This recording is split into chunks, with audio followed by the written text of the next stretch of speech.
Good morning and cheers. The first sip of the day. Good coffee. What is up? Happy Thursday. We are count them, 2 days away from the Madison Card Show. I've got some exciting big news regarding the upcoming May 28th show. The April show is this Saturday, 2 days away. It's going to be fun.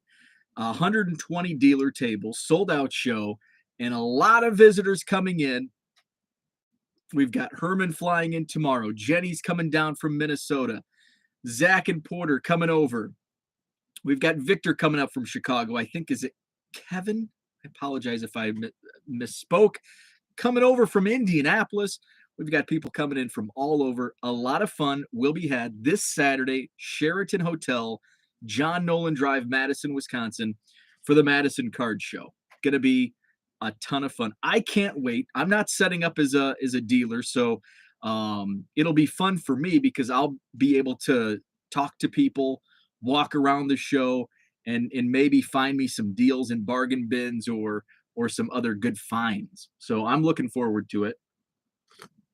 We've got Herman flying in tomorrow morning, so I'm going to take him on a Madison adventure tour. I don't know if Herman's in the chat yet, but so I pick him up from the airport.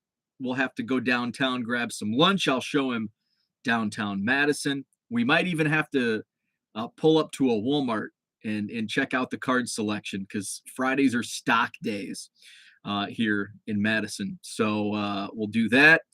My Bowman, I'm gonna turn around here in a second and I'll announce the big news about the upcoming Madison Card Show. But my Bowman blasters have shipped. Yes, they shipped out. I was like, normally I don't watch track. Like I could care less. I could not care less about getting cards, essentially. If I order cards on eBay, I'm not looking at the tracking. But when I buy boxes, I'm usually watching the tracking because I'm itching to rip. And so I've been, mainly because I want these to come in by Friday so Herman and I can rip, and it looks like they will be delivered. So we will have to rip. We'll have to go live tomorrow night, live from the basement, and do some ripping of 2022 Bowman. So they were shipped yesterday, and they went to, I think, so since it's from Walmart, so this is good for me since I'm just up the road from the distribution center for MJ Holdings. MJ Holdings is the distributor for Walmart. XL Distributing, which actually isn't too far away either, is in Des Moines, Iowa, their distribution center for Target. So they ship Bedford Park, where the distribution center is for MJ Holdings. So Bedford Park, then they went to LaGrange, which is probably the nearest FedEx hub to Bedford Park. So I'm like, okay, and it didn't get to LaGrange until like 10 p.m. I'm like, oh man, because it's still got to go to another hub to get it to Madison. Is this? And it kept saying like, you're going to get it on Thursday, April 28th, which I never believe. Usually it's a day off. Usually they're giving me false hope. So I checked and then last night, I think right when I went to bed, maybe it was before 10 that it got to LaGrange. I think maybe 6:30 p.m. it was in LaGrange, and I'm like, ugh. Yeah, Bedford Park, Illinois. What's up, Victor? I'll get to the chat here in a second. So hit Chicago at like 10 p.m. right as I was my last tracking check before I went to bed. This morning at 6:30. It arrived in Madison, Wisconsin. So at 6:30, I'm hoping it gets on a delivery truck. So it still has to get to the final delivery truck, which as of 6:30, it just reached Madison. So then from Madison at the hub, it's got to get on a delivery truck. So I'm hoping they get delivered today. If they do, I'll do some rips, definitely do some rips later today when they get delivered. Probably like and I bought 24 blasters, so there will be plenty for Friday night when Herman's in town. So what's up, Jenny? Good morning, Diego. Shaw Cards is with us. John from the UK, good morning, good afternoon to you. I think we probably talked about this before, 6 or 7 hours ahead. So early afternoon over there.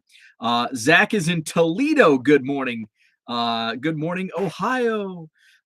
Victor is with us. Let's see. Diego says actually more card sellers. I say that with love.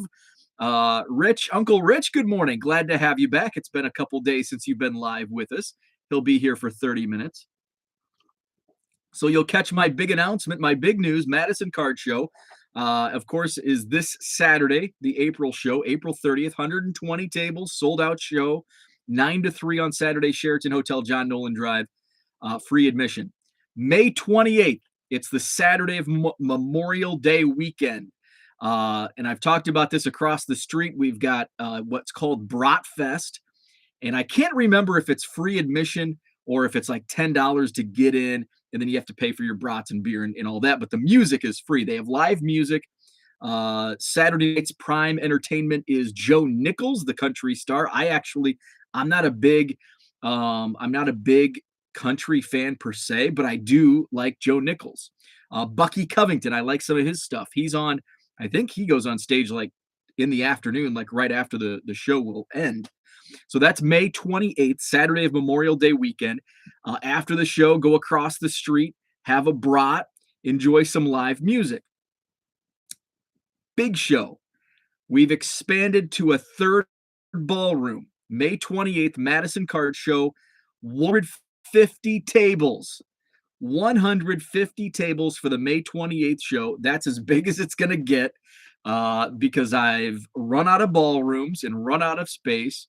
So looking forward to May 28th. Once I made the announcement on some Facebook pages yesterday, I already have 20 first-time vendors for the May show confirmed. So that gives me, I was a little hesitant because May 28th was the only open date in May that I could hold the show at this at my venue at the Sheraton. Memorial Day weekend, you've got Broadfest. I'm a little nervous. You know, if it's good weather, people are going to be out on the lakes here in Madison.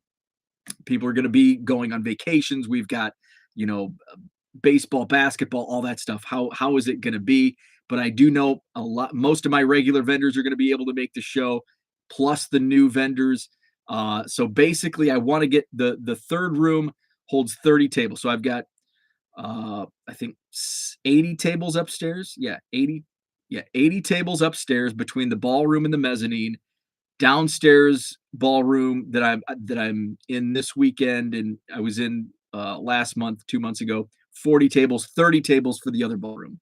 So 150 tables. So basically, I'm kind of aiming for if I can in the next couple of weeks, if I can get 30 first-time vendors, I'm going to feel really good.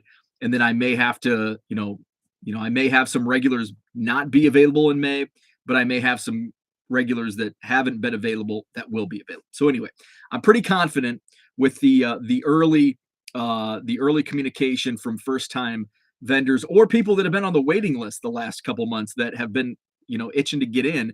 They can now get in for the May show. So again, May 28th, Madison Card Show, Sheraton Hotel on John Nolan Drive, 150 table show, and we've got Bratfest across the street with some great live music.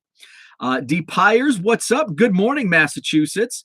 Awesome to have you. Uncle Rich says, I have not even done heavy promoting for my small Memorial Day weekend show, 20 tables, and I got three emails from people yesterday who saw the Beckett listing, and it's announced as a 20-table show. That's awesome. I love that. If I'm getting that much reaction for 20 tables, good Lord, could you imagine if I could go back, and I'm not, to a 50-table show? Yeah. So it's and for the reason I expanded it, it wasn't, there's demand for it. We filled the ballroom, and I didn't want to go to the hallway. And remember, Uncle Rich and I, we talked about this. And I'm hesitant to go out in the hallway. And there was a big demand. So, okay, we'll go out in the hallway. Now, is there going to be demand opening up a room? Now, the other two ballrooms are downstairs. Do I want to have a show split level? Huge demand. Let's do it. I had half the vendors that were in the downstairs room not like it. I had half that liked it. I actually had a couple dealers that were like, I want to be in this room again. They liked it that much.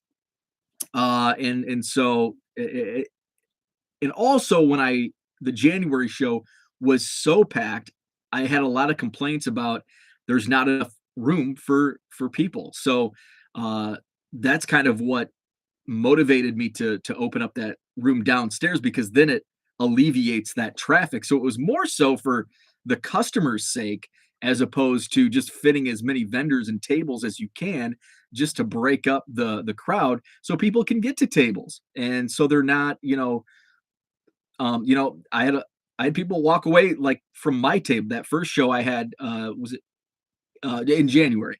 In January, when it was just upstairs, I had people walk away because I had 6, 8, 9 people at my bargain boxes, and I saw people walk up and they're just kind of standing there waiting. They want to get in, but there's too many people in their way, and they walk away, and I didn't see them again. So I want to prevent that from happening as much as possible. It's a great problem to have, but it is a problem nonetheless. So that was the big motivation of moving into a second and now a third ballroom, because I've got many dealers wanting to get in.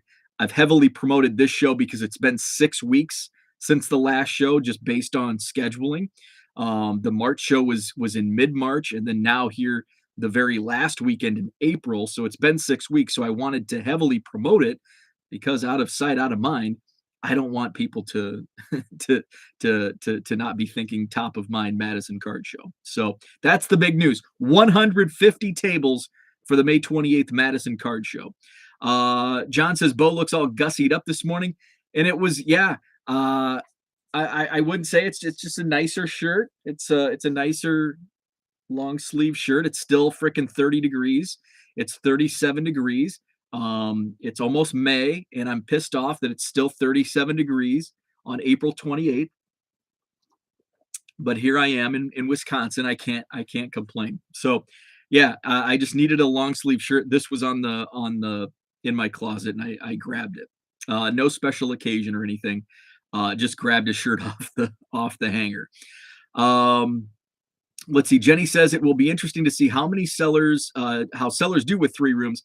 Buyers' money more spread out. That's definitely a concern. In fact, I was talking with my buddy Mike, who runs the Rockford show. They're starting a Janesville show. So it's going to be a big weekend in May. May 29th, there's a show in Janesville, which is just down the road. So that's a Sunday show. We were chatting back and forth, and that's my concern. It's like it's not about filling the tables with vendors. It's about vendors not making money from customers. You want a good balance. You want a big show with tables, but you're not going to have consistency with vendors if the customers aren't there. So we need a good balance of buyers and sellers. So that definitely is a concern. That's my number one concern, is having enough customers buying from the sellers that's set up at the show. What's up, Dan? Good evening to you. Diego says, important question. Is there enough space for strollers? I see what you did there. Ample space for strollers. It might get tight if there's a lot of people. But hopefully nobody's kicking strollers. Nobody's kicking babies. Ken would like to know. Victor, you in Bedford Park, he asks. John says, I take a Costco shopping cart with me when I go to shows. Let's see. Victor says, yes, I live by Midway. Dan grew up in Garfield Ridge. John says, are any dealers accepting rubles at the Madison show? I don't know. Let's see. Herman, there's Herman. Good morning to Herman. About 24 hours and Herman will be in the airport. Rich says, your job is to bring in the people. Stop. Dan says, right by Kinsey. 26 hours, Herman says. What they spend is not what you can control. That's a great point. That is a good point. Yeah. My main concern, I guess I should clarify. My main concern is people spending money with the dealers. It's the customers coming in. You're exactly right. It's the customers being there, because I can't control, because they may not be selling. I may have a dealer that's not selling anything because he has crappy prices. And I've seen that before. People complain, and I've had complaints where I didn't sell anything, but then in the same breath, but I haven't, I've had the same inventory for 3 months. Well, of course you're not going to sell as much as you did 3 months ago if you don't restock your inventory. You're going to see those sales continue to slide, and I've seen that with myself, and it's I understand how it works. It's just like I'm just going to throw these boxes out and sell what I can, and you definitely first month new boxes, your sales are going to be here. If you bring the same exact inventory, you're probably not going to make the same amount of money. So you're exactly right. You can't control what people are spending their money on, and it all comes down to if you have. And also, I get annoyed when people say, and there is a little bit of, there is a little bit of, there are prime spots. Now, in my main ballroom, there's not really a prime spot. It's one big ballroom, and you walk in, there's like one or two doors, like you can see both sides of the room. There's not a prime spot. But when you do break up, yes, people, the show's been going on for, say 10, 11 months, 12 months. And now all of a sudden there's a second room. A lot of people, for what one reason or another, and you can have as much sign as you can. A lot of people don't read. And I'm guilty, there could be a big sign on the door. I'm going to tell a story here in a second, in self-deprecating story. You can have a door that in big red letters says pull. And what do? You walk up and you try to push that door. What the hell? This door's locked. Let me in. You're pushing. And then it dawns on you, there's big red block letters that say pull, you moron. So that happened to me once. High school class trip. I can't remember what class it was for, but we went to the Quad Cities, Moline. I don't even remember what we went for. But what I do remember is running my face smack dab into a door at Panera Bread for lunch. In fact, here, this small town. This is you're from a small town. But Jeff Foxworthy, you're from a small town when. So we go to this class trip, and it's on John Deere Road in Moline. And on the corner of John Deere Road and some other street, there's a Panera Bread, and it's kind of up on a hill. And then down below is a Burger King. So the teachers that took us, and probably two teachers, well, let's go here. So if they want a burger, they can go to Burger King. If they want to go to Panera, they can go to Panera. So all of the smokers go to Burger King because the teachers, again, this is high school, small town, and there's probably only like 15 of us kids on this trip. So all of the smokers go to Burger King because the teachers went to Panera. So it wasn't a thing about they want burgers against cheesy broccoli soup. It was, well, the teachers are going to Panera. We're going to go smoke at Burger King. So the two teachers and me and my friend Kyle and maybe two others go to Panera. And so we're at Panera. We're looking at the menu, and Kyle and I are both like, "This menu sucks. Let's go get a Whopper." So we're walking. And I think Kyle might have been a smoker as well. He's like, "I want to go smoke." So we're walking out of Panera, and it's one of those. And I don't even think this was a push-pull situation. I think this was a door-window situation. And so we're talking. Kyle's on the left, which is where the door is, unfortunately. And then I'm on the right where the window is, unfortunately. And so I'm not paying attention. And I walk and I hit my forehead smack dab. And it hurt like hell. Smack dab, because I was walking at regular pace with no stopping. Fortunately, I would have broken my nose because I was, it hurt like my head. I had like what do you call it, an egg on my head. So yeah. And I'm sure there was like a big, like, this is the door. So whoever was washing their windows give them a raise because they did a really good job. You couldn't tell the difference between a window and a door. Let's see. Jenny says, just being honest, would hate to see vendors get so huge and then word of mouth changes about the show. As a buyer, I can only look at so many tables in a few hours. And that's when you have a 1 day show, when you're 9 to 3 and you have that many tables, that's a concern. Is there going to be enough time? Because a lot of people come in, 10, 11 o'clock and the show ends at 3. Are they going to be able to see everything in that span of time? Probably not, especially if you're looking for, if there's multiple dealers with bargain boxes. So, it's one of those things where does this expand into a 2 day show? Do I do a Friday, Saturday, or Saturday, Sunday at some point later in the year if the 150 table setup is sustainable? So it's ongoing. I mean, 6 months ago, I had the conversation of, should I expand out into the hallway? And now here I am expanding into a third ballroom on 2 floors. So it's definitely an evolution of evolution in action on a day by day, month by month basis.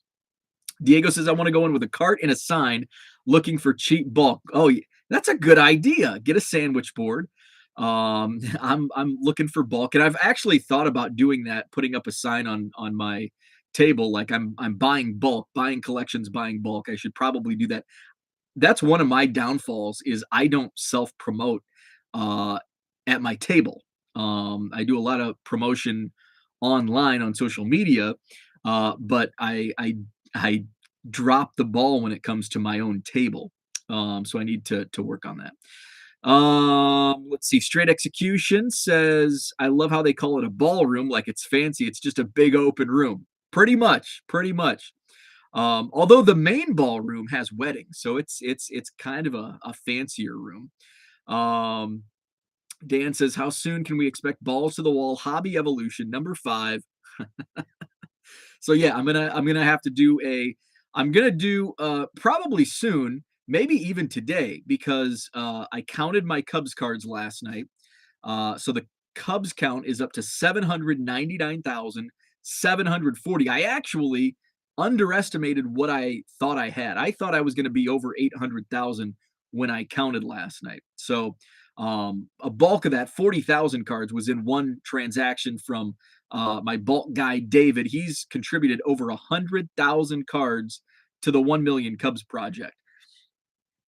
In fact, I think he's up to he's contributed 120,000 in the last 14 months, because I think our big transaction last year was like 65,000 cards, and it was in February of last year. So the final count from the new stuff was 44,627, which brings the total up to 799,740. So the goal for this year, end of year goal, 900,000, which is going to be, I mean, still 100,000 with 6-7 months to go.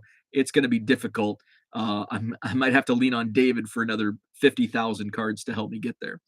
But to get to Dan's question, I do plan on doing a rec room video, since it's my wife with the redecorating of it. And I say redecorating, it was basically, I had a lot of, and I can probably explain it when I do a video. I had a lot of, like, my bobblehead shelf, and you've seen pictures of the bobblehead shelf, just like in disarray. And I had like ticket stubs, and it's like, so I got rid of all that crap. My wife took all the bobbleheads off, and we wiped them down, we dusted them off. And she put them back, and it was just it was like putting a puzzle together. It was amazing to watch, and it's like, wow, this looks really good. So I'll do a rec room video, and of course I'll highlight the ball wall, tell some stories about the various autographs, because that's the fun part about the ball wall. Cards don't tell a story as much as like an autographed in-person autographed baseball, because there's a story behind that, and there's so many fun stories that I can share about my autographed baseballs, where there's fewer about that with cards. There are some fun stories with, especially with the pursuit to collect 1 million Cubs cards, the people you meet along the way. There are stories attached, but not as many as the autographed ball wall. Ballroom is fitting. Hey, there you go. The basketballs, footballs, baseballs, Pucks can join too. Roller hockey is a ball.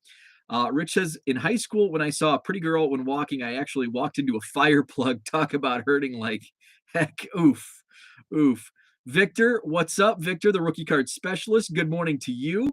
The other Victor, I'll be at the door at 9 a.m. You can arrive early. I've got a couple guys, and I don't mind people arriving early as long as, be respectful of the dealers that are still setting up. If they're still in the process of setting up, ask, hey, can I look through this box or whatever. But there's a couple customers that walk in as early as 7:30. I think one show 7:25. I had the first walker come through the doors, and I don't care. The doors aren't locked. We're not There's not a line at the door. So Victor, you are more than welcome to come in. I know it's a drive if you're driving up that morning. But if you're staying in town, come on early. You can come in early and take advantage of a little bit more time. So I don't mind people coming early. So 9 a.m. is like the official start time. I tell my dealers they can set up as early as 7. I'm usually there at 6. I'll actually be going this afternoon to make sure the tables are in the right spots and then put the name tags down on each table. So I'll do that this afternoon.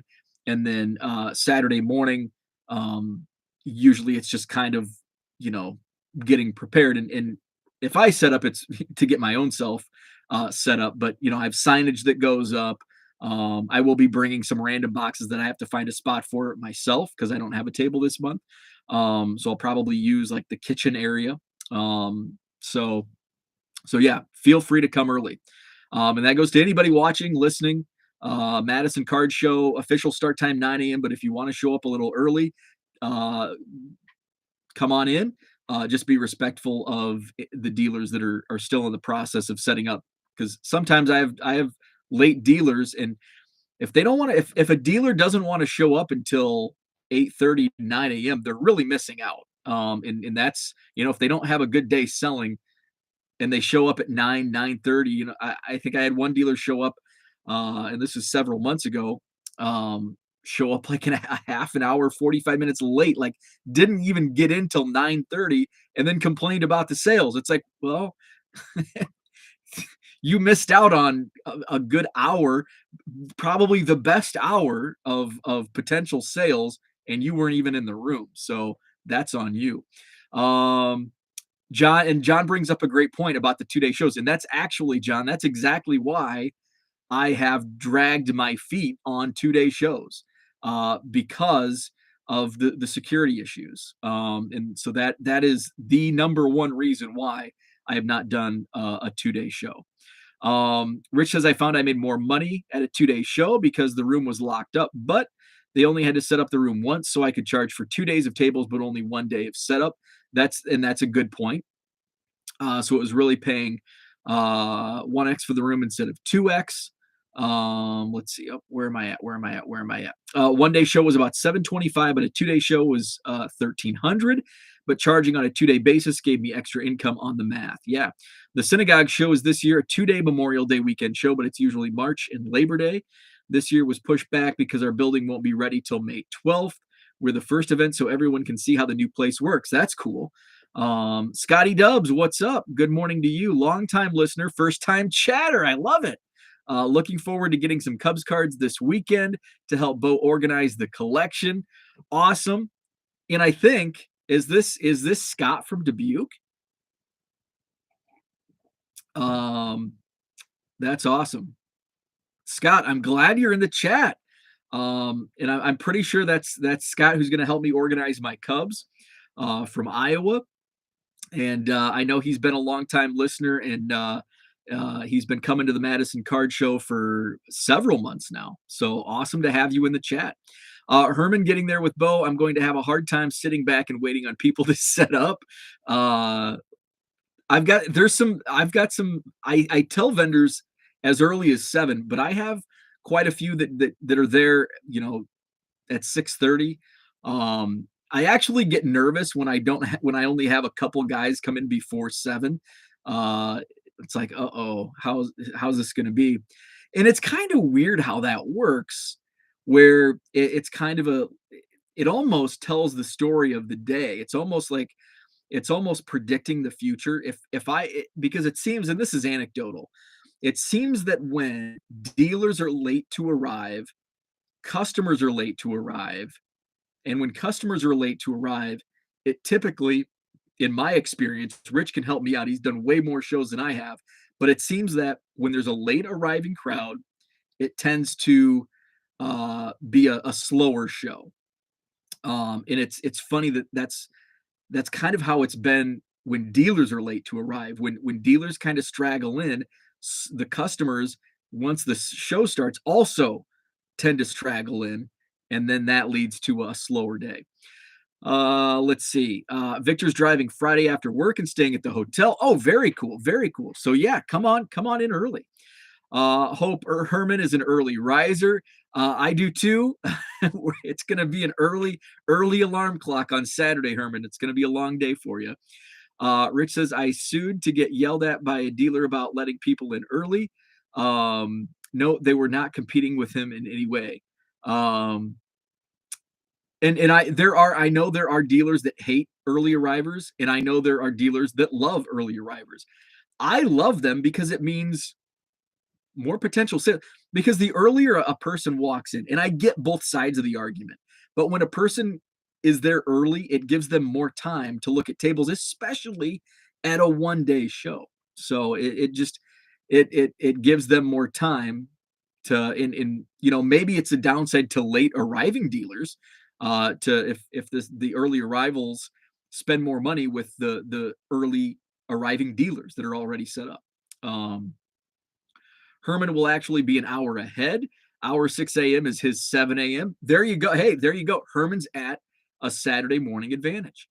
But he also has that, he's going to have a little jet lag, although nonstop from Georgia to Wisconsin isn't too bad. So there won't be much jet lag. And there's just a 1 hour time difference. So should be good. No jet lag on that flight.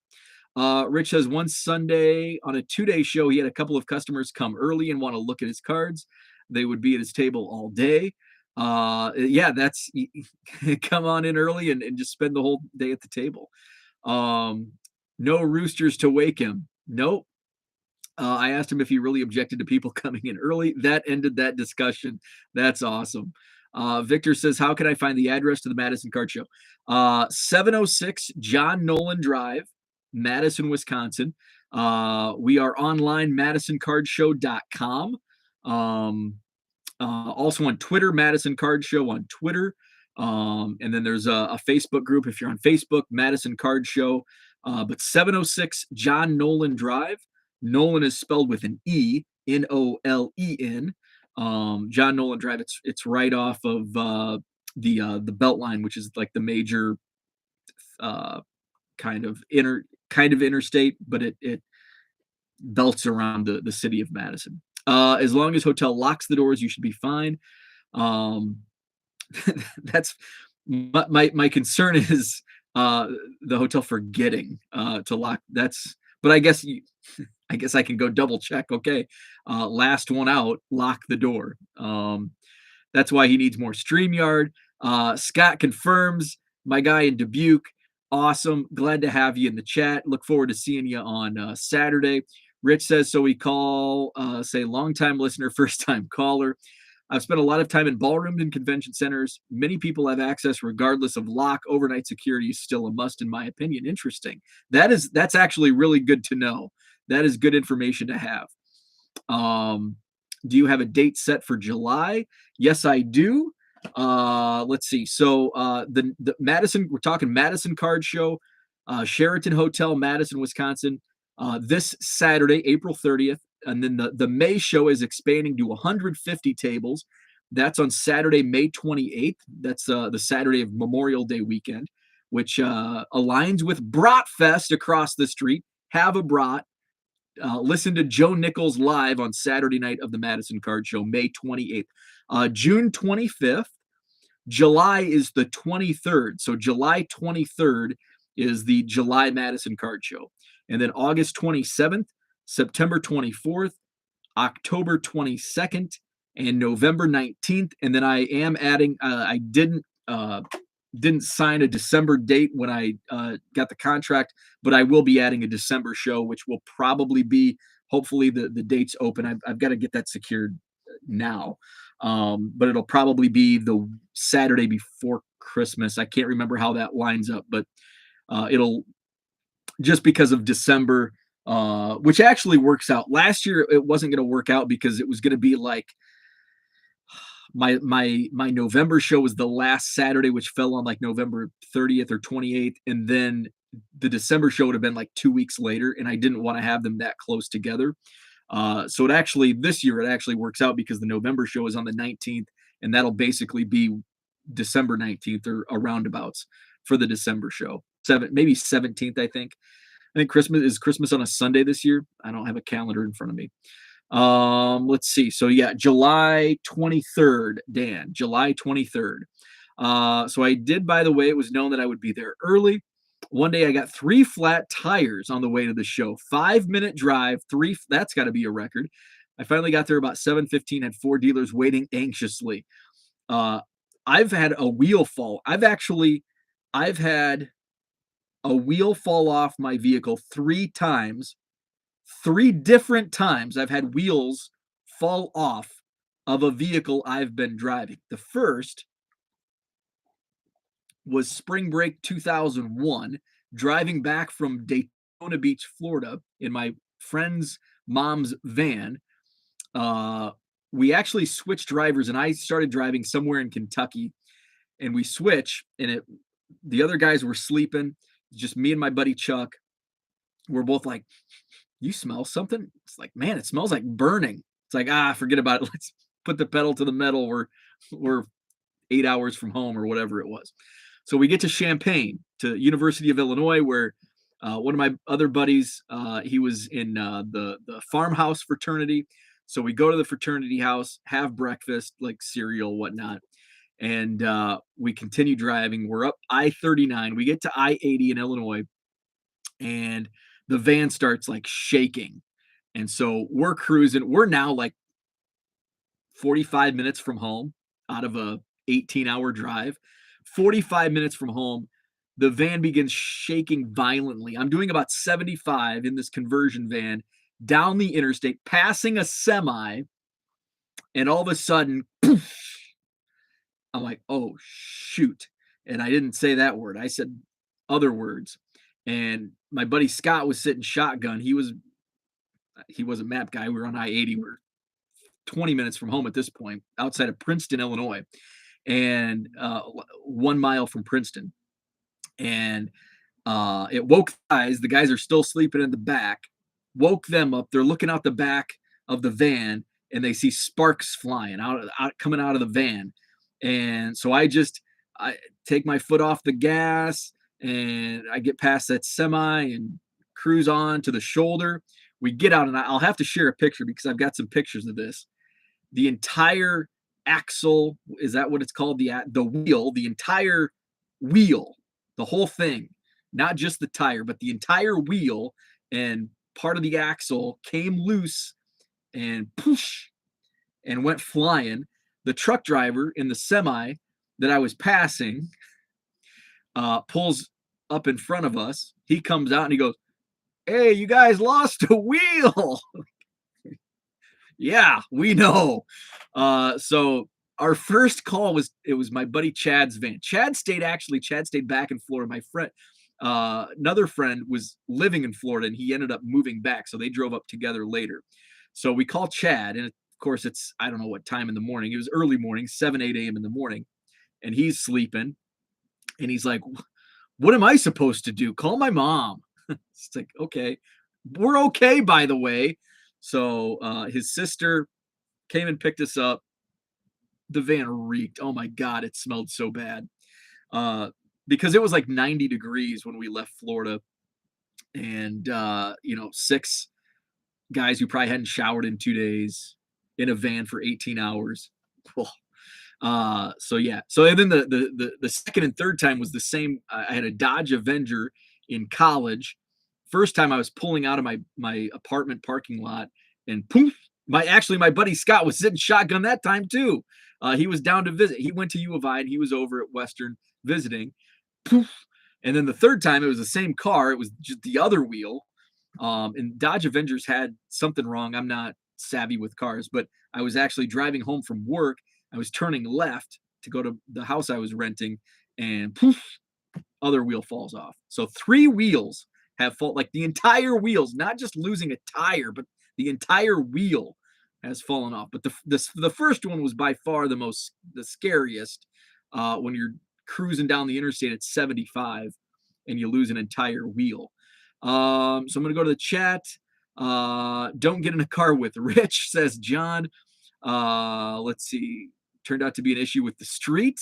There you go. Optimism. One of the tires was not flat. There you go. Let's see. Rich says, is that a security issue because load in, load out are the 2 most dangerous times for theft at a show? That's interesting. Who is John Nolan, by the way? That's a great question. I think he might have been an architect, like an early architect in Madison. I don't know, but I'm going to Google it today because now I'm curious. Good morning, all. For those of us who don't live in Madison but have heard John Nolan drive for months and months, does anyone else ever wonder who John Nolan was? Back-to-back questions on John. And Dan, I've been meaning that as well. So yeah, it's John Nolan with an E, Nolen. And again, I think he was an early architect in Madison, but I've got to double check that. Or if somebody wants to Google it right now and drop it in the chat, that would be cool. John, I usually wake the rooster. Is that code for something, Herman? July 23rd. That's the July Madison Card Show. Just signed on. Congrats on growing to 150 tables. Thank you very much. Dan, there you go. There's Dan, my Google. John Nolan, 1869 to 1937, was an American landscape architect, planning consultant, founding member of the American City Planning Institute, and a writer. That sounds like him. Dan adds, although not from Wisconsin, famed landscape architect Nolan left a lasting mark on the state, developing plans for the University of Wisconsin, the city of Madison, and the state park system. Dan, thank you. That's who John Nolan is. And now that I read that, there's actually a plaque as you walk into the Sheraton Hotel in the side entrance. There's actually a plaque that basically says that, like who John Nolan is. Now that I read that, it's like, oh yeah, there's that plaque because I've read that plaque when I load in. John says, sounds like a fun dude to hang out with on a Friday night. Fall Creek Collectibles, what is up? Good morning to you. Paul Carl Cards, I'm a little late today, but good morning. Good morning to you. 42 minutes in, and I have not even begun to talk about what is, and I said in error in the podcast, it's not 2022 Topps Finest Basketball, it's 2021. I didn't even realize that until I hit the live button. And I looked at the picture, the box, 2021 Topps Finest crap. I've been promoting it as 2022. It's coming out. It's the end of April, and it's April, it's the end of April, and it's 2021 Topps Finest being released. But hey, we just had Big League released, and I'm sure there's other 2021 products. Well, we're still looking at Prism, I think, for both football and basketball. So we're in one of those crazy years. But anyway, Topps Finest Basketball has released. It's live. I actually looked this morning. It's still available on the Topps website. It's $130 for a hobby box. You get 1 chrome autograph per box. John says 2022 will be out in 2024. Be patient, right? So it's Topps Finest Basketball. It's been in the works for about 2 years, I think. Dirk Nowitzki, there was a photo floating around. I think it was Dirk Nowitzki, where he was signing what looked to be Topps Chrome basketball cards. And there was a lot of hubbub. This was maybe during the pandemic, so it might have been 2020 when we saw these photos floating around. So this is the product. It's Topps Finest Basketball. Of course, Topps Fanatics, they don't have the NBA license yet. I think 2026 is when that deal goes over to transfers to Fanatics / Topps. So it's unlicensed with the NBA. So players are not in their uniforms, and they're actually in like street clothes. So it kind of gives you that 1992 Bowman baseball vibe, where Isaiah Thomas is in a big fur coat. Other guys, they're just in street clothes. So that's why I don't like the product. I do like it because the checklist is really very nostalgic. And you know me, I love nostalgia. By the way, a new Nostalgia Breaks is on my YouTube channel, 1990 Tops Baseball. Looking for that Frank Thomas. Actually, I would have been happy with a Frank Thomas, just a regular Frank Thomas, not even the no name, which of course is like what are the odds? A 1 in a million. But that is posted on my YouTube channel, 1990 Tops Baseball. I broke it yesterday. I've got an 89 Donruss. I've got an 89 Donruss pack that I want to open, but I can't find it. I know, generally speaking, I kind of know where it's at. It's in like an 800 count box, but I just have to find out which one. So 2021 Topps Finest Basketball. It's available now on the Topps website, $130 for a box. I'm not buying any because it falls under what I talked about a couple of weeks ago when it comes to sealed wax for me. I'm going to buy it either to flip it or to rip it. Sometimes I will buy a box with the intention of flipping, but if it's not worth the flip, I'm going to rip. And I don't want to be stuck with a box that I don't want to rip. And I don't want to rip this product. I like the names, but it's just like, it just doesn't do it for me. Now, the Overtime Elite, like I ripped 2 of the blasters, 2 of the 6 blasters I bought. I'm holding them because I think that if one of these guys or a couple of these guys break out, there could be a big demand for these sealed boxes, blasters. But if not, I'll have a fun time ripping. And you never know what can happen with some of these, young talents in basketball. So Topps Finest, what we're talking about that released this week, again, it's on the Topps website. It's basically a bunch of 90s players. So it's super nostalgic. It looks like it's a 62 player checklist.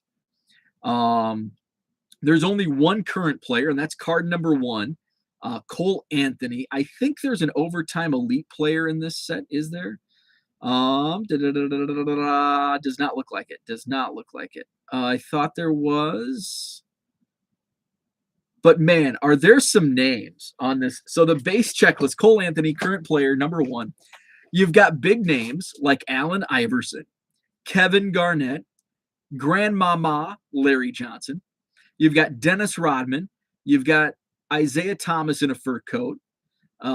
You've got Penny Hardaway, Gary Payton. How about Dominique Wilkins? Shaquille O'Neal is in this set. Juwan Howard, Sean Kemp, the Rain Man. And what's cool is he's back-to-back with Detlef Schrempf. 39 and 40 are the cards in the checklist. My favorite pairing in NBA Jam, Seattle Supersonics. Dirk Nowitzki is in here. We've got Dikembe Mutombo.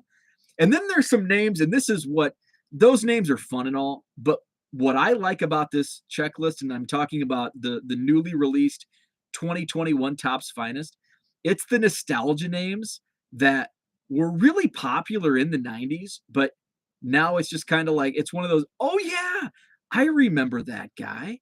So I'm talking about guys like Isaiah J.R. Ryder. Remember him from the slam dunk contest, the East Bay Funk Dunk, Isaiah J.R. Ryder. Now, this is a name. He was a great three-point shooter back in the day, but now we just know him as Dad. Del Curry is in the set. Grant Hill, who was a superstar, big name in the mid-90s. Now he's probably more known as a broadcaster, does a lot of college basketball games. Horace Grant, of course, if you were a Bulls fan for those runs, you remember him with the big goggles.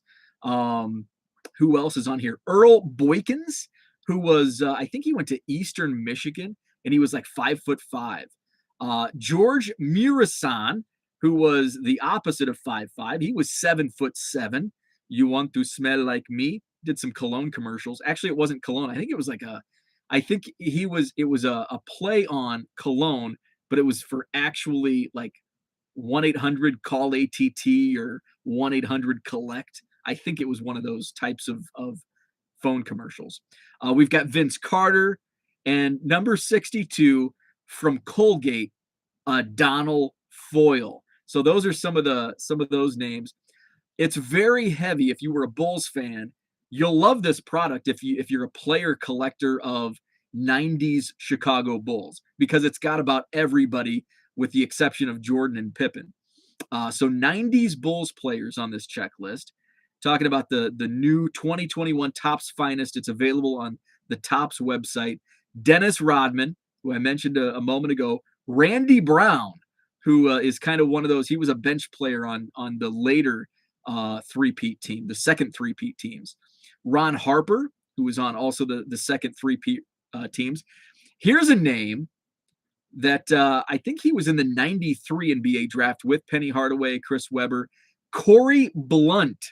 Corey Blunt is in this checklist, and it's only a 62-player checklist, and Corey Blunt is on it. That's what I love, the nostalgia. Now I'm not going to pay $130 to pull a Corey Blunt into Donald Foyle cards. Other 90s Bulls, Steve Kerr, a bigger name from those teams. Tony Kukoc is on the checklist. Here's another one, here's another obscure name. And Dennis Hopson, I believe, was on the first three-peat team, late 80s, early 90s Chicago Bull. Dennis Hopson is on the checklist. Again, only 62 players on the checklist. Hersey Hawkins wasn't on any of the Bulls teams that won titles, but he did play for the Bulls, I think, in the late 90s, right after the team just disintegrated. Other Bulls, Brad Sellers played for the 80s Bulls, was a Michael Jordan teammate in the mid-80s. Let's see, 90s Bulls, Horace Grant, as I mentioned, B.J. Armstrong, Scott Burrell, and it looks like that's it. So that's the checklist. It looks like there are some players on the autograph checklist that are not in the base set. So players with autographs in the set without a base card. Another Bull from the 90s, Judd Bushler. Judd Bushler is an autograph. You pay $130 for a hobby box of Topps Finest basketball, and you get one autograph. It could be Judd Bushler. Is that worth your $130? Oh, there is a non-NBA current player, Mikey Williams, who I think is I think he's like the number one prospect for next year or this year. Mikey Williams, and he's an autograph only checklist. So those are some of the names. 2021 Topps Finest. What do you think? That's why I'm not buying it, because I could pull a Judd Bushler autograph out of a $130 box of Topps Finest. So I was looking at the checklist and not the chat. So let's go back here. Straight Execution says Finest is just a glorified turn back the clock set with some neat autos, but no Jordan. That's a great point. And that could be why this set was even made in the first place. They were attempting to take advantage of The Last Dance, because some of those names, B.J. Armstrong, Horace Grant, those cards were super hot during the pandemic, right after The Last Dance came out. So this could have been trying to capitalize off the success of the Last Dance documentary, but they just couldn't get it produced in time. And now here we are 2 years since that documentary came out, and it's like, I'm not buying this product. John says, is there any more successful athlete that is despised by hobbyists than Isaiah Thomas? That's a good question. /point. There may not be. Isaiah Thomas is not a well-liked person, generally speaking. And he's been in this, like he's been a coach. He owned the Continental Basketball Association for a while.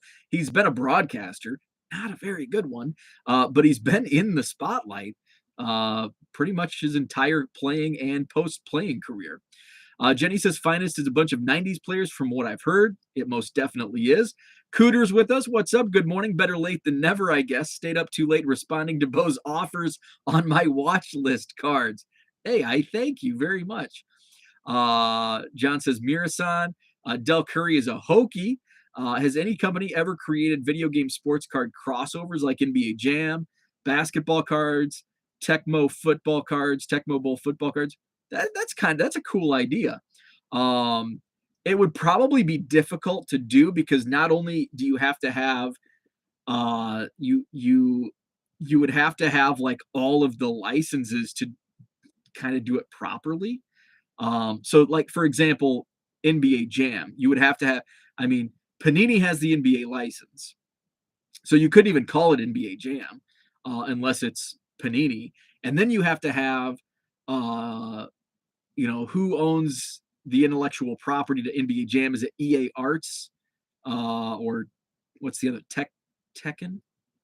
Can't remember what the other one is. So then you have to get, a license through the video game company. And then if, there's players like, player licensing, if it doesn't fall under the NBA, it would probably be pretty difficult to do crossovers like that. Victor says, wow, Corey Blunt. Is Dickie Simpkins in the set? No Dickie Simpkins. Zach, I believe Sellers was traded for Pippen. I can't remember. I think it was Olden Polynice. Wasn't it Olden Polynice for Scottie Pippen? Seattle Supersonics to Chicago Bulls. No Stacey King. Now I've got to Google that. Pippen Bulls trade. Unless somebody mentioned it in the chat. No Eddie Curry, no Stacey King. Is it a Chicago Bulls tribute set? It appears like as I'm scrolling through the checklist, I'm like, oh, Bulls, Bulls, Bulls, Bulls.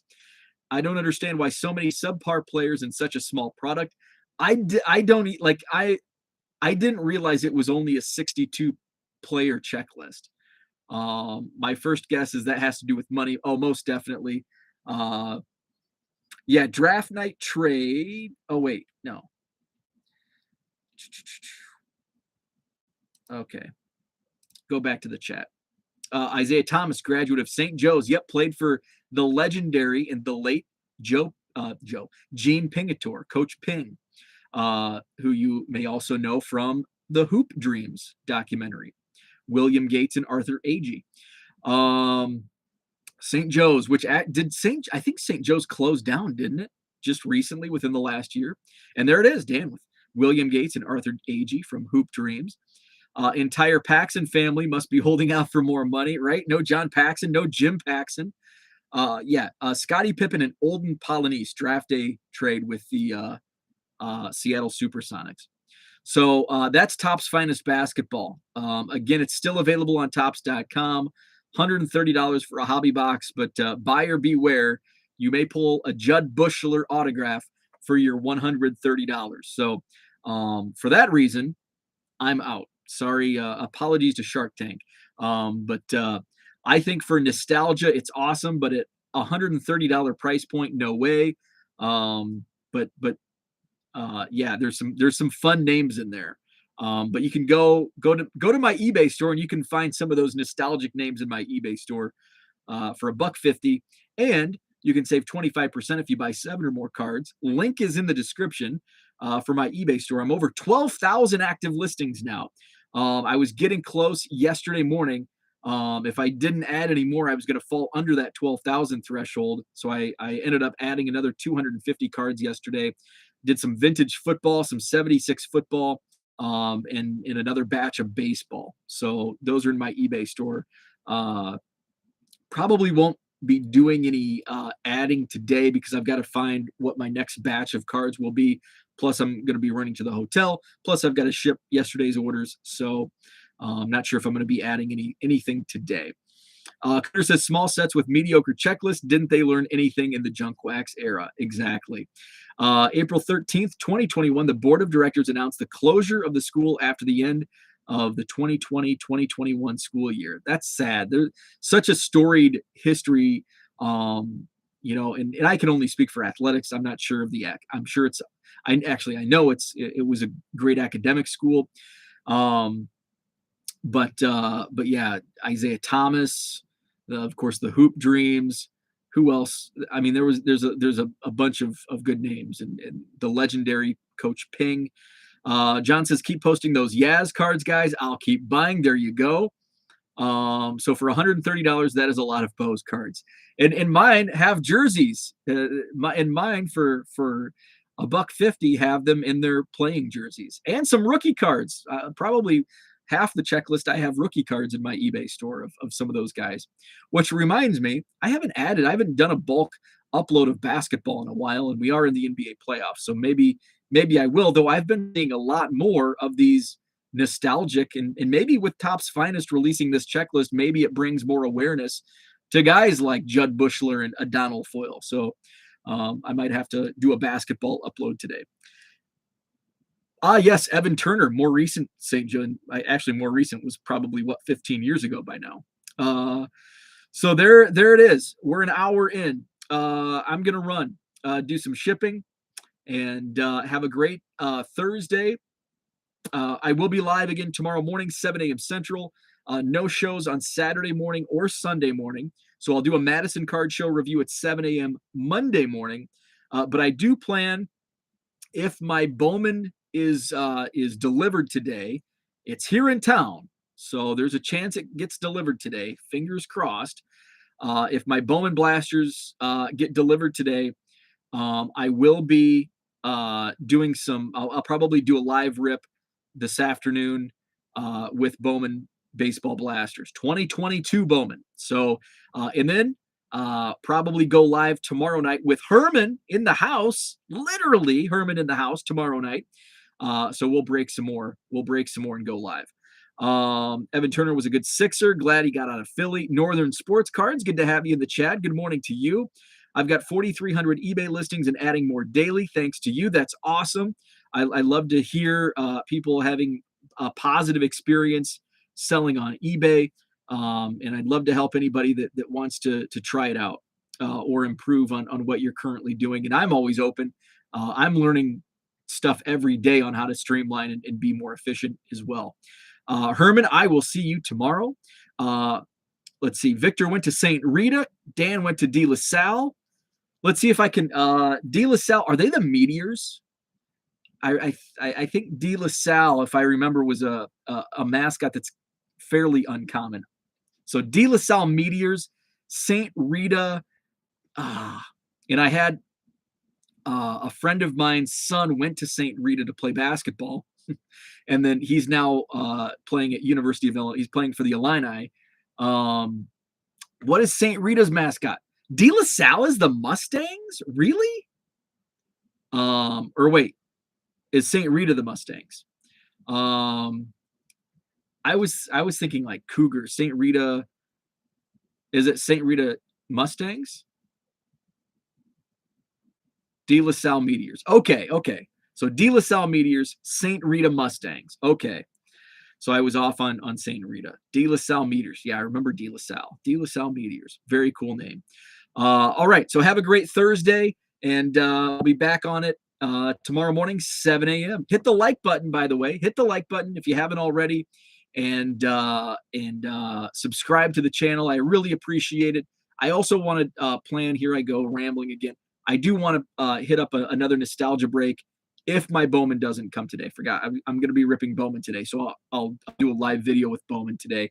Maybe nostalgia break. So hit the like button, subscribe. Have a great Thursday. We'll chat tomorrow.